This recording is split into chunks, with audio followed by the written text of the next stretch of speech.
এই শহরের সব দর্শক গড়ে এক জায়গায় করেন, হারকিউলিস করে মারার লিগা অবশ্যই আইব। তখনই আমরা হারকিউলিসে ধইরালামু আর ও মারাটা খাইব। খালি এখন টাকি পাওয়া যায় না, পাওয়া যায় কই? তোর কথাই সই। কিন্তু স্যার, দর্শক গুলারে যেহেতু সেফটি দিতাছি, তাই পার পার্সন প্রতি 5 লাখ করে লাগবে। মানে তুই আমার কাছ থেকে ঘুষ খাবি, আমারও ছাড়বি না? কে আপনার কাছে যখন চাকরি নিতে গেছিলাম তখন টিয়া তো 60 লাখ নিয়েছিলেন, 60 টাও তো ছাড়েন নাই। হ্যাঁ স্যার, এ হালা গো হালা আমার থেকে 40 লাখ নিছাল। আচ্ছা তুই লোকেশন পাঠাই দে, আমি টাকা আর এই শহরের সব দর্শক করে নিয়ে আইতাছি।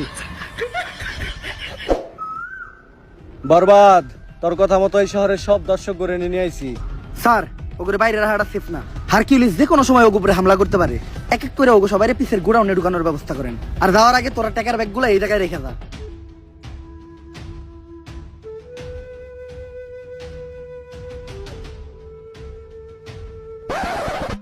স্যার, বাইরে তো আমরা আছি, ওখানে ভিতর থেকে সেফটি দেওয়ার লেগেও কাউরে দরকার। আর সেটা আমাকে মতো 5 পুলিশ অফিসার দিয়ে হইব না, আপনার মতো সাহসী আর যোগ্য একজনের দরকার। যাই, এতদিন পরে তোরা আমার চিনছস, সমস্যা নাই, তোরা বাইরে পাহারা দে, আমি ভিতরে ব্যাপারটা দেখতাছি।